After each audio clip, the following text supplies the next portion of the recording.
So, so real quick, I know that most time when we have these type of press conference, we have them in a more traditional fashion. My name is Minister Dominic Alexander, President and founder of the Next Generation Action Network, and we are standing in solidarity as well as with the Field Center in regards to the Jackson family.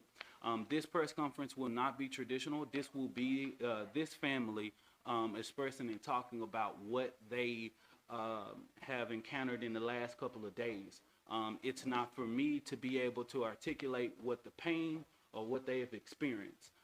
The Next Generation Action Network in the Field Center has put out information in the public to let you guys know, and I'm grateful for everybody to come. But I'm going to ask that everybody bear with this family and this mother, in this father, in this midwife, who you will hear from about this journey and how we come to this moment. I'm going to ask that you refrain from asking them questions in regards to when questions open up.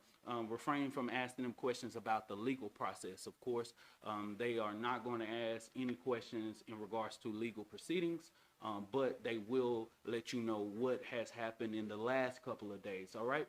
So I'm going to have the mom and the father and the midwife come out now.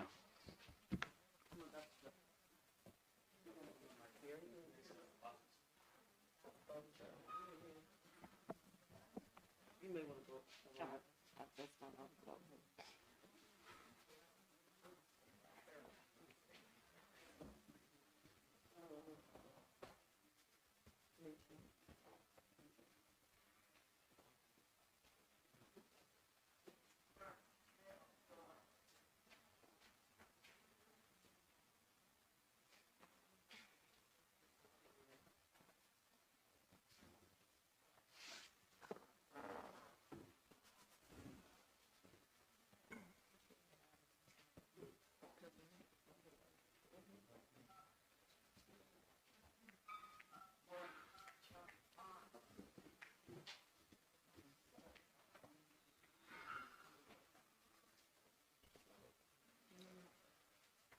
How everyone doing?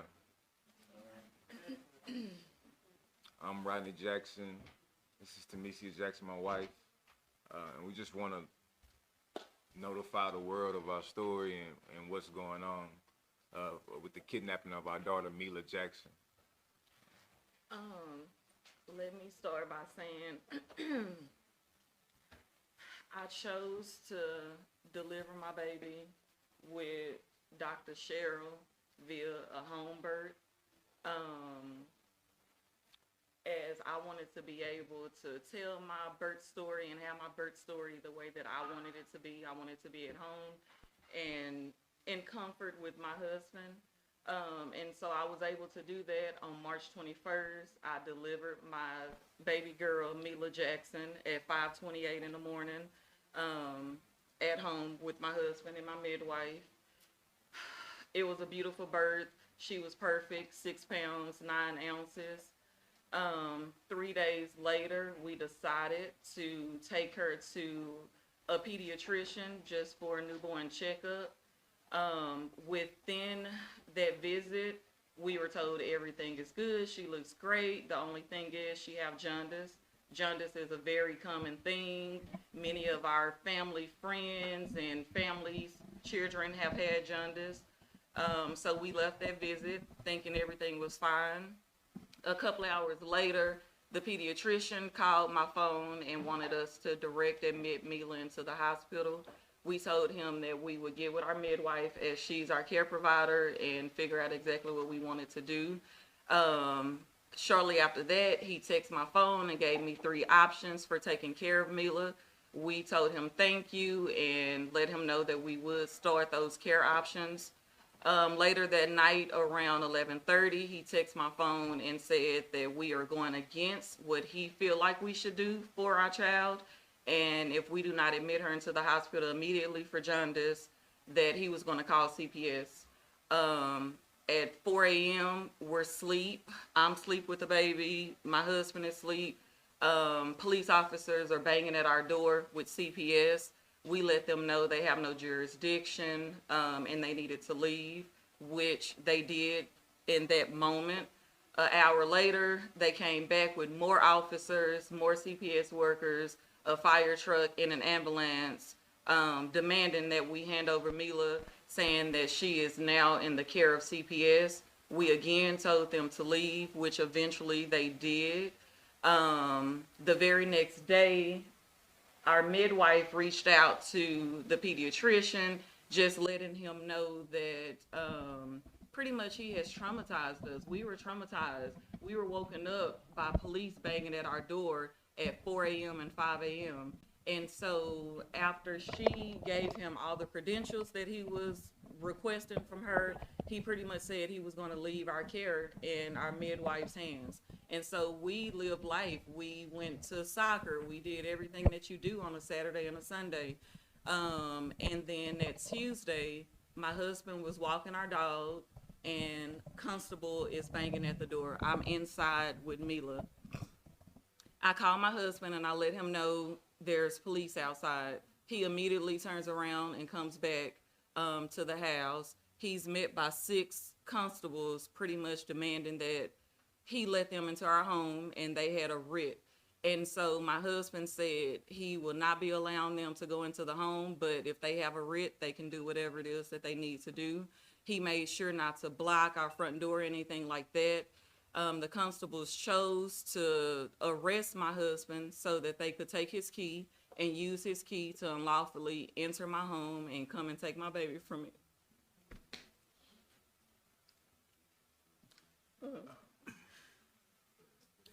From that point, since then, the way we're appeared now, we've been foot on the ground, reaching out to anyone. But I need to say, I'm sorry. When they came in and took her from me, I requested that I needed to see the paperwork. And so they insisted, no, give her first. And so they took her from my arms and they gave me paperwork. When they left, I looked at the paperwork, and the paperwork had another mother's name on it. It was DC CPS versus another mother, which I won't say her name, but it was not my name. And so instantly I felt like they had stolen my baby, as I had had a home birth, and they are trying to say that my baby belonged to this other woman. There was no contact information for me. I did not know where to turn. They had taken my husband from me and then took my daughter from me, and I was left by myself. And so I immediately went to the police station and said that my daughter was stolen and I needed help. The officer found a CPS caseworker's name and number and gave that to me. And from that moment, I was yelling that this is not me. This person who's on this affidavit is not me. Y'all took the wrong baby. Y'all should not have taken my baby. And from there, we have been fighting every day. We went to state representative office, calling who we can call, trying to get in touch with press, just trying to make as much noise as possible to get our daughter back. We have been ignored by CPS. We've been up there almost every day trying to drop off breast milk, and just no help on their end at all. We've been treated like criminals, and that's far from the truth. I'm a very big member in the community. I coach kids. This is a nightmare that I wouldn't wish on anyone. And as far as them updating my name, even still, it still says the other mother is the other woman is my child's mother. It also says that that woman's husband is my child's father. I don't know this woman. I've never seen this name before. She's not a friend, not a family member. And we have come to learn that this other mother that's listed has previous CPS cases where her kids were taken from her. And so I feel as if my child was removed so quickly because they have this other mother's name listed on this affidavit, and she have a history with CPS and her children being taken from her husband beating her in front of the kids, and that is not us. And yet my child Mila is attached to this name and they've removed my child due to the history of another mother who is not myself. We've had only 2 visits with her. The most recent one yesterday, where we were towards the end of the visit, we were changing her diaper, and come to find out she has irritation on her private areas. We do further investigation and open her up, and she has what seems to be yeast or white substance. I have no idea what it is. Inside her vagina. And so we immediately bring this to the attention of CPS. They come in, and again, we just feel like criminals and everything because we brought this to their attention. They immediately brought an officer into the room. Like, why are we being treated as if we're doing something bad to our child? Yet in y'all's care, my child now has red bumps on her vagina. She has built up white crust inside her vagina. And so we're wanting to know, what are you going to do? And they're saying, oh, we're going to have the foster parent to take her to the doctor. We're objecting to that because that same foster parent is where this buildup and this irritation occurred. And yet you're sending her back to this same foster family. And we just feel helpless in this situation, as if I don't know what to say. How is Mila look to you now? You're getting to see her every now and then, you said. Has the jaundice left? So let's just hold questions just a second. Let's let the midwife talk, and let's let them finish getting their story out, and then and make sure you say who you are before you start asking the questions. Hi, my name is Cheryl Edinbyrd. I have a doctorate in Christian counseling. I'm a licensed professional counselor, and in this instance, I am the licensed midwife by the state of Texas, the certified professional midwife by the state of Texas that have cared for this beautiful family. Unfortunately, they did something that so many people do on a normal basis, and they took their child in for care. And the very system that's designed to heal us is the very system that is destroying us. And I just wish you guys would just let Mila come home. There's nothing they did wrong. This mom came in, she wanted to have a home birth. She successfully did that. And we celebrated that. And it was a joyous occasion. And before she can even bring her baby back in for the first postpartum care, she's letting me know the baby's no longer with her. And that's extremely devastating. Listen, this is so heavy for me. I can't imagine what she's going through. But every day, I tell her to be strong. And every day she has to find a new strength. This shouldn't be happening. And guess what? It's not just happening to them. But unfortunately, they're the sacrificial lambs. Something has to happen. It has to stop. The attack on families, black families, the attack on black midwifery, the attack on black bodies, the demasculation of our men has to stop. And that's what we're here today. We're demanding that Mila be returned home today. Today. Because yesterday was too late. The day they took her was ridiculous. It was wrong. And what she needs is her mother. Because when she left her mother's home, she was perfect. Perfect. And to have her mom FaceTime me with the pictures that she showed me yesterday is horrific. And to know that this baby is still in my care, understand that. And to see things that I cannot help her with is devastating. It's devastating to our community. So yeah, today it's them, but anybody can be a step from being abused by the CPS system. Anybody. And unfortunately, they are suffering. They are suffering. No one can ever imagine the emotional turmoil. So now I'm talking from a licensed professional counselor standpoint, because eventually that's what I had to become for her while dealing with this pediatrician and trying to help him understand, you're saying your care is for this child. Understand the person that bore this child, carried this child for 9 months, birthed this child into this world, has everything this child needs. And so the source for this child to be safe, to be well, to be warm, to be taken care of, the baby was ripped from that source. And since that baby has been ripped from that source, the baby has not been protected.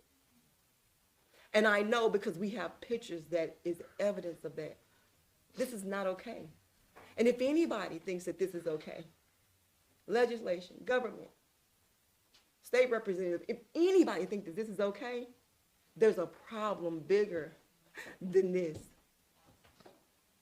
Listen, Mila needs to come home today. She needs to touch her parents today. Her parents need to hold her today. We don't want to hear wait. We don't want to hear wait because listen, there is no investigation. There was never an investigation. So there is guilty and then proven innocent. Well, these people aren't guilty. Then there's an injustice being done. Send Mila home today. Today.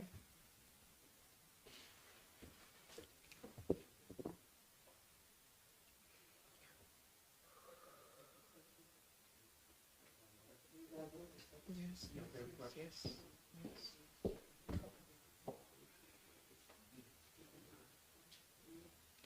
I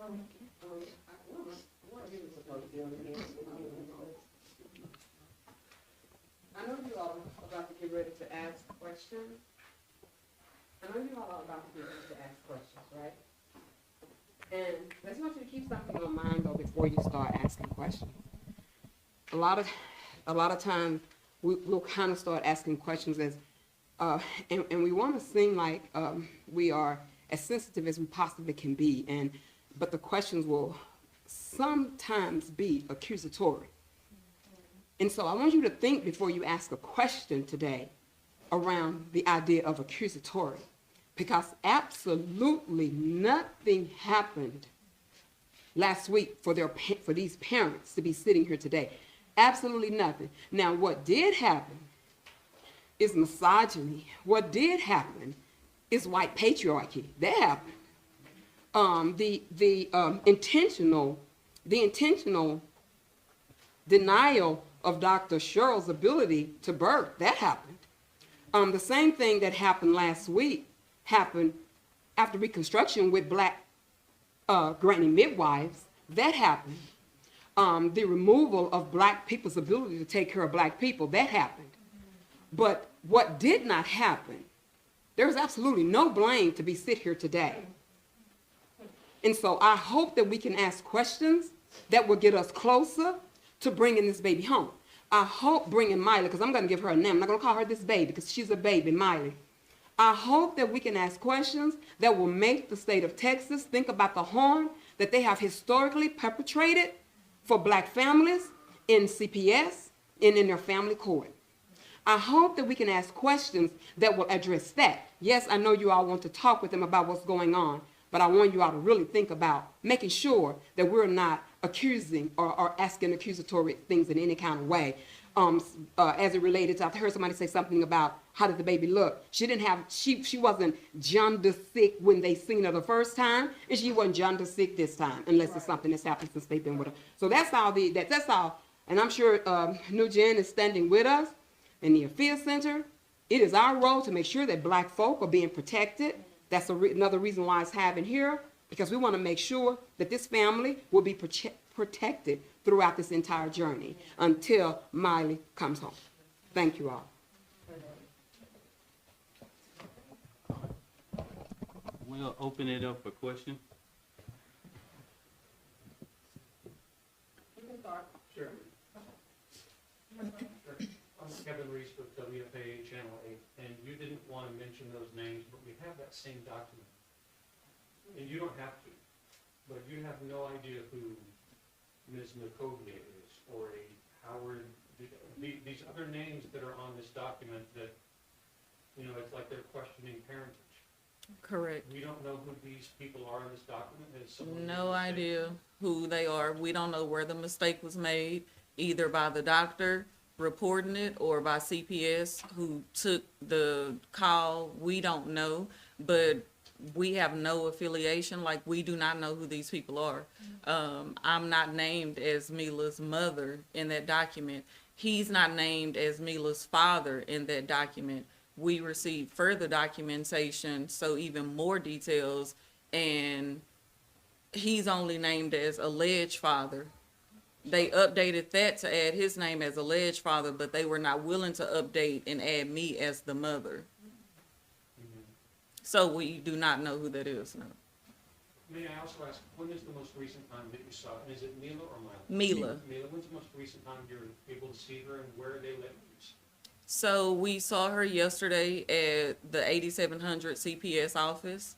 And as my husband stated, unfortunately, we did not leave that office feeling like, okay, I have a little bit more energy because I was able to see her. I was able to let her breastfeed from me. We left there with police there because we brought an issue, and we still don't know if she was taken care of. We had to leave our daughter knowing that her vagina was heavily irritated and things were going on down there that was not happening in our care. And for us as parents not to be able to take care of that is hard. So our happy visit of being able to see her was unfortunately tainted with seeing that she's not being taken care of as she would at home. And to add on that, you know, after discovering, you know, the bacteria on her, I can see the room they have us in. You know, I can see through this glass that we're not supposed to be able to see, and they're filming to see if we're going to have a reaction. It's almost like we're being baited. Like, it's for me as a father. This is my only daughter. I can't be a girl dad right now. I feel like I have my protection role has been stripped away from me, and no father should have to feel like that. Any other questions? Alicia with NBC5. You mentioned that the pediatrician texted you, offered those free options. Are you able to share what were they? Absolutely. So option one was to supplement my breast milk with formula to ensure that she was getting 3 ounces of milk every 2 hours. Option two was phototherapy. And then option three was to share our midwife's contact information so that he could directly speak with her and come up with some plan of treating the jaundice. And so we responded to him and let him know that we were doing 1 and 2, and we shared our midwife's contact information with him. And at some point, not sure what change of heart or who he was speaking with, several hours later into the night, he texts my phone, the very aggressive, take her to the hospital or he's calling CPS. Are you willing to share the names of that pediatrician? Absolutely. Dr. Anand Bhatt with Baylor and Scott. How long had he been your doctor or the pediatrician? So he was our previous pediatrician. He did not know that I was pregnant with Mila. He did not know that I had birthed Mila. He didn't even see Mila when I went to his office. His nurse practitioner, Heather Brock, saw Mila. And so when he's making all of his statements and everything, it's third party from his nurse practitioner. Do you know when the next time you'll be able to see your daughter will be? I have no idea, but I'm hoping that it'll be today. Today.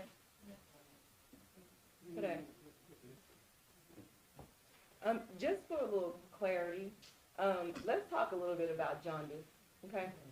There are 2 types of jaundice. There's pathological jaundice, and then there's physiological jaundice, okay? Pathological jaundice shows up within 24 hours of a baby being born, and that is an emergent situation. Part of her discharge was explaining to her that if your baby shows any signs of jaundice, and those signs are yellowing of eyes, yellowing of skin, yellowing of gums, yellowing of extremities, please reach out to me ASAP and call 911. That's an emergency. Any jaundice after 24 hours, and it is textbook, and it is also utilized by the hospital, is considered physiological jaundice. Physiological jaundice is a normal occurrence. There are several people, if there's any mothers here today, I'm pretty sure your babies, when they were born, had jaundice. And the key to that is to get the bilirubin, which is a byproduct of the red blood cells, to leave the baby's system because the babies cannot digest bilirubin, right? And so what that looks like is it comes out in their eyes and their skin. Well, when it's physiological, normal jaundice, which is what Mila had when she went in, it is a condition in which the mother's body has everything the baby needs, and all the baby has to do is have plenty of pee-pee and poo-poo diapers and be exposed to the sunlight. In this case, I FaceTimed this mother, and she was feeding Mila, and I talked to her for about an hour, and this mama's milk is so good, like literally, just to be honest, it is what it is, and our bodies are beautiful. She has milk skeeting out. So Mila breastfed from both breasts at least, let's say 15, 20 minutes, and she burped her. And then while we're talking, she went right back to the boob, because we believe in feeding on demand. And if your baby's looking for it, you give it to them. And so that's exactly what was happening. So Mila, from what I read, it was 2 ounces every 3 hours. But even if we say it's 3 ounces every 2 hours, Mia was getting way more than that. The problem is that the situation here is this. Her body has she's been designed to have everything her baby needs. Very sufficient to give her baby all she needs. So her body produced exactly what Mila needed. Mila got more than 2 or 3 ounces of milk every 2 hours. As a matter of fact, the next day, part of assessment is we FaceTimed again, and this time to see how Mila's eyes and her skin looked, and she was clearing up beautifully. Mom sent me 3 diapers within less than a 24-hour period, 3 blown out poop diapers. So the bilirubin was leaving her body as it would do physiologically. Now, textbook is textbook and life is life, people. If you can't combine those two and make the right decisions, then you mess up and you make decisions like you made to call CPS for physiological jaundice. That is a normal condition. CPS has enough to do out here for kids that are really getting beat, really being abused. This child was being nurtured, this child was being supported, and this child was being loved. And this child was kidnapped. And Mila needs to return home today. Any more questions? We're going to give the final call to action or whatever.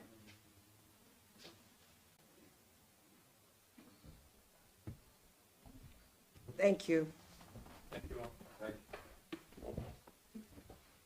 So, final call to action.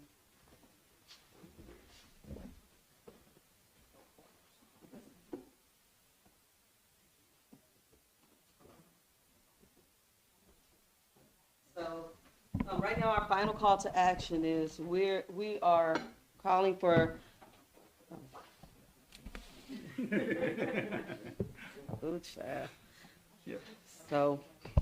So again, our final call to action today is we're calling for Mila to be returned today. We're calling for the immediate return of Mila to her family. We are calling for this whole suit against her family to be recalled.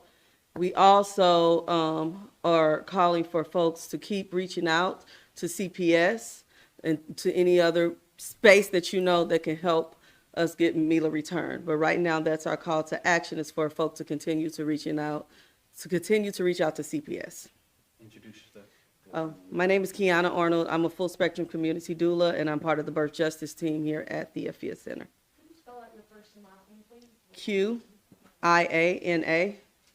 Last name is Arnold, A-R-N-O-L-D.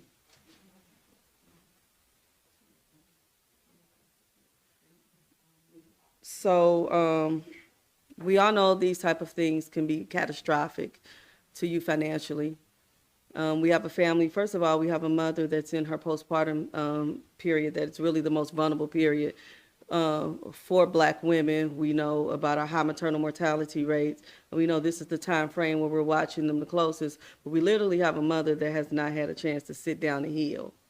We have a father that can't leave his wife alone because she is so traumatized, and he is equally traumatized. And this is a man that works and sustains his family. This story is not that story that folk are trying to tell. This is a whole different story. This is a family that live in a good community.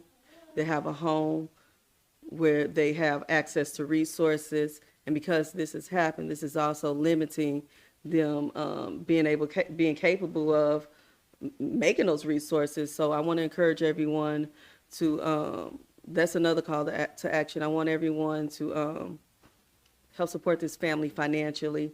We'll be putting some more information up on the AFIA Center's website as to what that will look like, how you can help. So how you can help, you can help support this family financially. And so, yeah, and so that's it. So real quick, we're asking that everybody stand in solidarity with this family and ask CPS to dismiss this case Right. today, all right? Yet at the end of the day, one of the biggest, most egregious part of it is when they created the affidavit to remove this child, they used someone else's past CPS history, they used someone else's past Right. criminal history, and in that opinion, that means our state government falsified an affidavit and filed it with a court. That's the definition of it, right? Because yet at the end of the day, you have two parents that's sitting here saying their last name is Jackson, all right? And everybody in the media is sitting here reading the affidavit that is filed with the court. You're reading the actual name, you're reading criminal histories, you're reading past CPS cases. That means this document is falsified in the court. And that's the reason why this family says that their daughter is kidnapped, because that's what that means.